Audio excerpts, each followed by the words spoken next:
Halo, assalamualaikum warahmatullahi wabarakatuh. Ketemu lagi dengan kakak Kak Ika dalam pembahasan sejarah chapter keempat. Oke, sebelumnya kakak mengucapkan minal aizin wal faizin, mohon maaf lahir dan batin karena memang kita pada saat ini berada pada bulan Ramadan. Ya, kita sedang menjalankan ibadah puasa Ramadan. Langsung saja tanpa memperpanjang basa-basinya kita masuk soal pertama.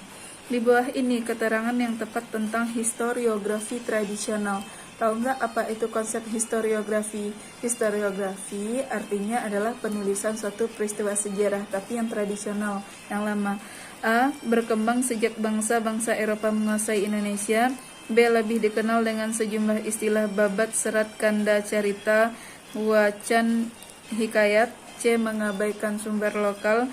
D. Lebih dikenal dengan sejumlah istilah seperti babat, serat kanda, carita, wacana, hikayat. Dan E. Para pelaku luas dan beragam. Langsung saja ya jawabannya di sini yang B. Itu lebih dikenal dengan sejumlah istilah seperti babat, serat kanda, carita, wacana, dan hikayat. Jadi di sini perpaduan antara karya sastra zaman Hindu-Buddha maupun Islam. Nomor 2, penulisan sejarah mengalami perkembangan pada masa kolonial. Penulisan sejarah yang berkembang tujuannya adalah 1. Memperkuat kepentingan dan mengukuhkan penguasa kolonial di tanah jajahan. Yang B, yang tadi A ya. Yang B, memberikan pengetahuan terhadap rakyat mengenai kajian sejarah yang kritis. Yang C, menegaskan bahwa bangsa Belanda merupakan bangsa yang bermartabat. Yang D, menyajikan kajian sejarah yang terbebas dari subjektivitas. Subjektivitas artinya keberpihakan. Yang E, menghilangkan unsur mistis dalam karya penulisan sejarah. Jawabannya langsung saja, jawabannya yang A, memperkuat kepentingan dan mengukuhkan penguasa kolonial di tanah jajahan. Yang ketiga, historiografi modern berbeda dengan historiografi zaman sebelumnya.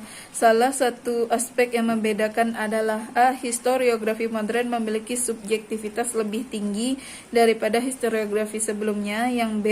Historiografi modern disusun menggunakan metodologi yang lebih kritis dan modern. Yang C. Seluruh produk historiografi modern dibuat setelah Indonesia merdeka. Yang D. Sumber sejarah dalam historiografi modern berasal dari arsip Belanda. Yang E. Sebagian besar historiografi modern ditulis oleh sejarawan Indonesia. Nah, jawabannya di sini adalah yang B.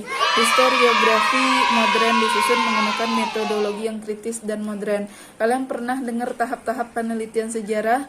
Nah, itu termasuk juga cara yang digunakan untuk penulisan sejarah kritis. Ada heuristik, ada kritik sumber atau verifikasi, ada interpretasi, dan ada historiografi.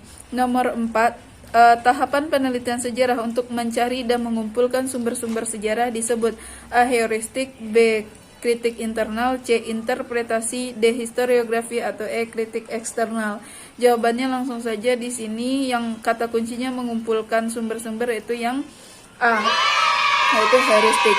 Nomor 5, tahapan dalam penelitian sejarah berupa penulisan peristiwa-peristiwa dalam kisah sejarah adalah A. Heuristik, B. Historiografi, C. Kritik, D. Verifikasi, atau E. Interpretasi. Langsung saja jawabannya, kalau kata kuncinya penulisan, jawabannya itu yang B. Historiografi.